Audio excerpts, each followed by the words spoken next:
When you have 21 minutes to speak, 2 million years seems like a really long time.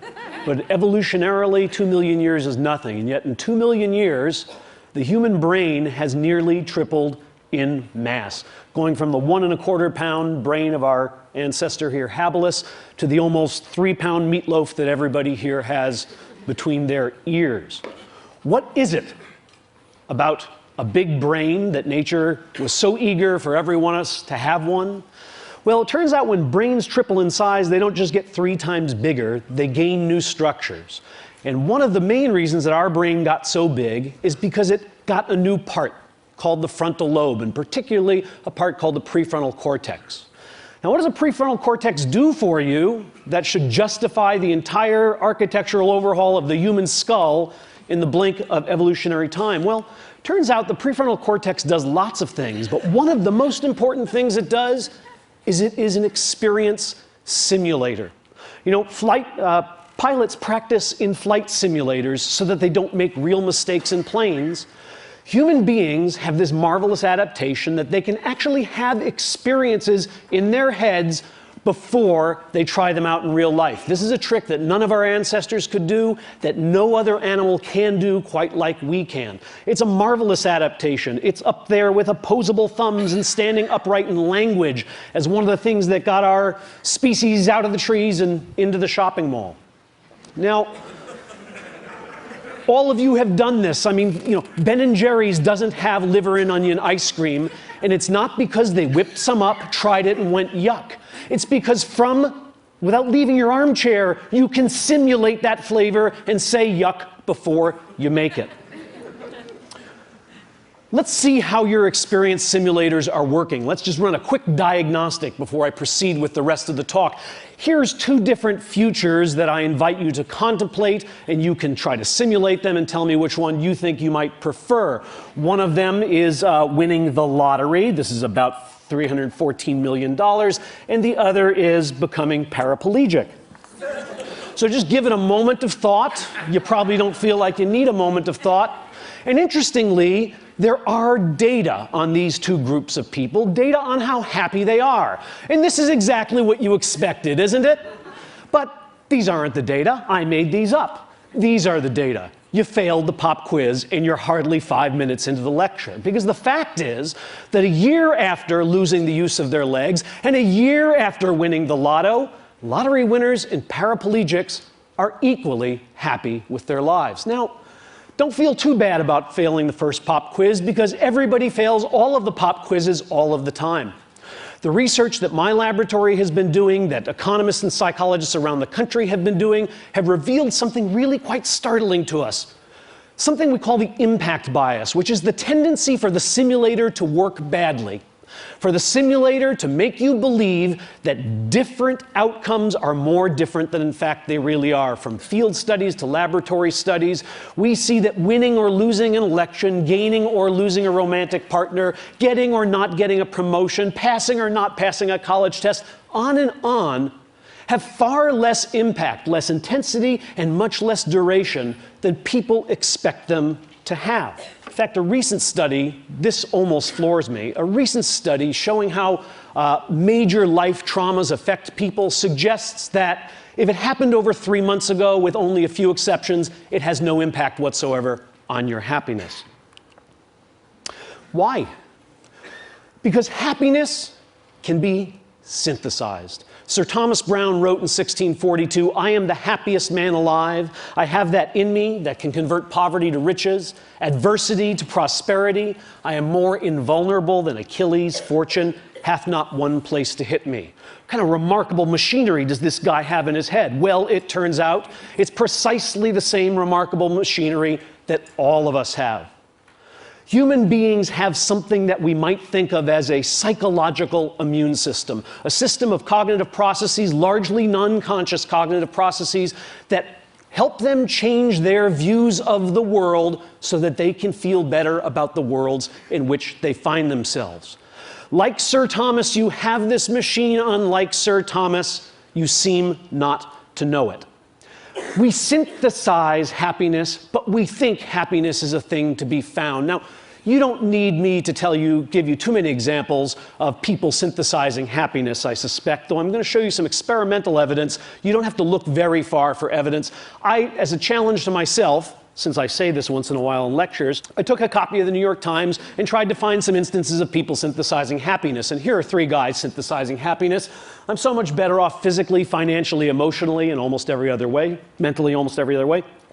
I don't have 1 minute's regret. It was a glorious experience. I believe it turned out for the best. Who are these characters who are so damn happy? Well, the first one is Jim Wright. Some of you are old enough to remember. He was the chairman of the House of Representatives.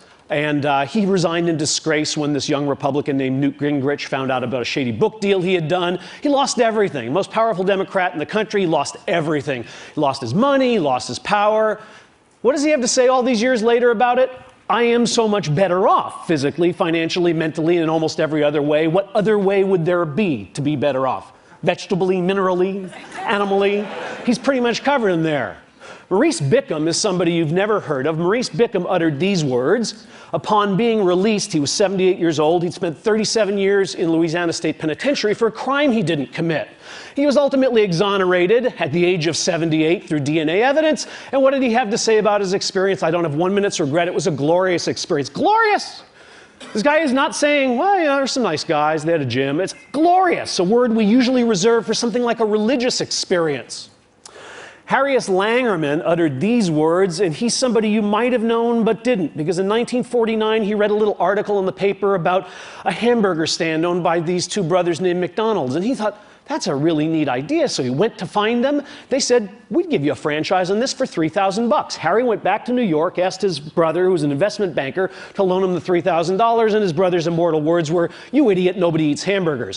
He wouldn't lend him the money, and of course, 6 months later, Ray Kroc had exactly the same idea. It turns out people do eat hamburgers, and Ray Kroc, for a while, became the richest man in America. Oh, and then finally, you know, the best of all possible worlds. Some of you recognize this young photo of Pete Best, who was the original drummer for the Beatles, until they, you know, kind of like sent him out on an errand and snuck away and picked up Ringo on a tour. Well, in 1994, when Pete Best was interviewed, yes, he's still a drummer. Yes, he's a studio musician. He had this to say, I'm happier than I would have been with the Beatles. Okay, there's something important to be learned from these people, and it is the secret of happiness. Here it is, finally to be revealed. First, accrue wealth, power, and prestige, then lose it. Second, spend as much of your life in prison as you possibly can. Third, make somebody else really, really rich. And finally, never, ever join the Beatles. Okay, now, I, like Z. Frank, can predict your next thought, which is, yeah, right. Because when people synthesize happiness, as these gentlemen seem to have done, we all smile at them, but we kind of roll our eyes and say, yeah, right, you never really wanted the job. Oh, yeah, right. You really didn't have that much in common with her, and you figured that out just about the time she threw the engagement ring in your face. We smirk because we believe that synthetic happiness is not of the same quality as what we might call natural happiness. What are these terms? Natural happiness is what we get when we get what we wanted, and synthetic happiness is what we make when we don't get what we wanted. And in our society, we have a strong belief that synthetic happiness is of an inferior kind. Why do we have that belief? Well, it's very simple. What kind of economic engine would keep churning if we believed that not getting what we want could make us just as happy as getting it? With all apologies to my friend Mathieu Ricard, a shopping mall full of Zen monks is not going to be particularly profitable because they don't want stuff enough. I want to suggest to you that synthetic happiness is every bit as real and enduring as the kind of happiness you stumble upon when you get exactly what you were aiming for. Now, I'm a scientist, so I'm going to do this not with rhetoric, but by marinating you in a little bit of data. Let me first show you an experimental paradigm that is used to demonstrate the synthesis of happiness among regular old folks. And this isn't mine. There's a 50-year-old paradigm called the free choice paradigm. It's very simple. You bring in, say, 6 objects, and you ask a subject to rank them from the most to the least liked. In this case, because the experiment I'm going to tell you about uses them, these are Monet prints. So everybody can rank these Monet prints from the one they like the most to the one they like the least. Now we give you a choice. We happen to have some extra prints in the closet, and we're going to give you one as your prize to take home. We happen to have number 3 and number 4, we tell the subject. There's a bit of a difficult choice, because neither one is preferred strongly to the other, but naturally, people tend to pick number 3 because they liked it a little better than number 4. Sometime later, it could be 15 minutes, it could be 15 days, the same stimuli are put before the subject, and the subject is asked to re-rank the stimuli. Tell us how much you like them now. What happens? Watch as happiness is synthesized. This is the result that has been replicated over and over again. You're watching happiness be synthesized. Would you like to see it again? Happiness. The one I got is really better than I thought. That other one I didn't get sucks. That's the synthesis of happiness. Now, what's the right response to that? Yeah, right. Now, here's the experiment we did, and I hope this is going to convince you that yeah, right was not the right response. We did this experiment with a group of patients who had anterograde amnesia. These are hospitalized patients. Most of them have Korsakoff syndrome, polyneurotic psychosis, that they drank way too much and they can't make new memories. Okay, they remember their childhood, but if you walk in and introduce yourself and then leave the room, when you come back, they don't know who you are. We took our Monet prints to the hospital, and we asked these patients to rank them from the one they liked the most to the one they liked the least. We then gave them the choice between number 3 and number 4. Like everybody else, they said, gee, thanks, doc, that's great. I could use a new print. I'll take number 3. We explained we would have number 3 mailed to them. We gathered up our materials, and we went out of the room and counted to a half hour.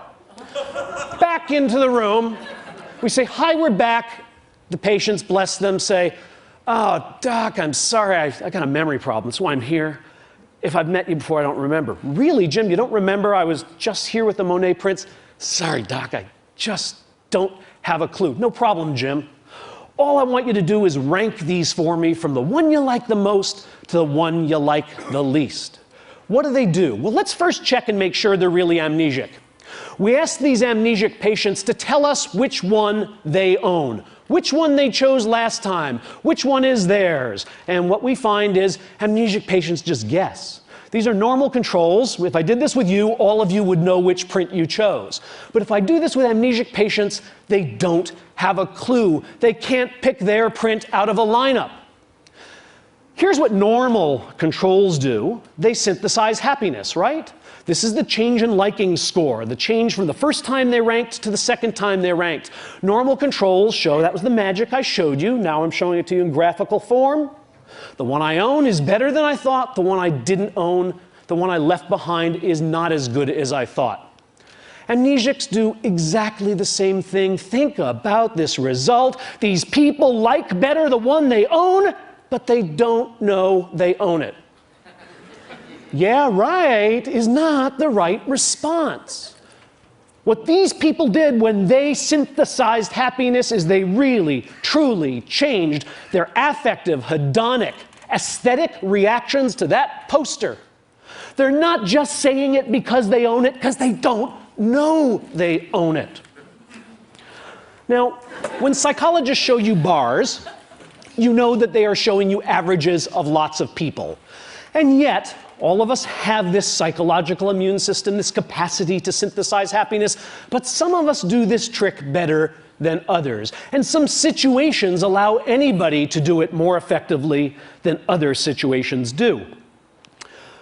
It turns out that freedom, the ability to make up your mind and change your mind, is the friend of natural happiness, because it allows you to choose among all those delicious futures and find the one that you would most enjoy. But freedom to choose, to change and make up your mind, is the enemy of synthetic happiness. And I'm going to show you why. Gilbert already knows, of course. You're reading the cartoon as I'm talking. Dogbert's tech support, how may I abuse you? My printer prints a blank page after every document. Why would you complain about getting free paper? Free? Are you just giving my own paper? Egad, man, look at the quality of the free paper compared to your lousy regular paper. Only a fool or a liar would say that they look the same. Huh, now that you mention it, it does seem a little silkier. What are you doing? I'm helping people accept the things they cannot change. Indeed. The psychological immune system works best when we are totally stuck, when we are trapped. This is the difference between dating and marriage, right? I mean, you go out on a date with a guy and he picks his nose. You don't go out on another date. You're married to a guy and he picks his nose. Yeah, he has a heart of gold, don't touch the fruitcake, right? You find a way to be happy with what's happened. Now, what I want to show you is that people don't know this about themselves, and not knowing this can work to our supreme disadvantage. Here's an experiment we did at Harvard. We created a photography course, a black and white photography course, and we allowed students to come in and learn how to use a darkroom. So we gave them cameras, they went around campus, they took 12 pictures of their favorite professors in their dorm room and their dog and all the other things they wanted to have Harvard memories of. They bring us the camera, we make up a contact sheet, they figure out which are the 2 best pictures, and we now spend 6 hours teaching them about darkrooms, and they blow 2 of them up and they have 2 gorgeous 8x10 glossies of meaningful things to them, and we say, which one would you like to give up? They say, I have to give one up? Oh yes, we need one as evidence of the class project. So you have to give me one, you have to make a choice, you get to keep one, and I get to keep one. Now, there are 2 conditions in this experiment. In one case, the students are told, but if you want to change your mind, I'll always have the other one here, and in the next 4 days before I actually mail it to headquarters, I'll be glad to, headquarters, I'll be glad to swap it out with you. In fact, I'll come to your dorm room and just give me an email. Better yet, I'll check with you. You ever want to change your mind? It's totally returnable. The other half of the students are told exactly the opposite. Make your choice, and by the way, the mail is going out, gosh, in 2 minutes to England. Your picture will be winging its way over the Atlantic. You will never see it again. Now, half of the students in each of these conditions are asked to make predictions about how much they're going to come to like the picture that they keep and the picture they leave behind. Other students are just sent back to their little dorm rooms, and they are measured over the next 3 to 6 days on their liking and satisfaction with the pictures. Look at what we find. First of all, here's what students think is going to happen.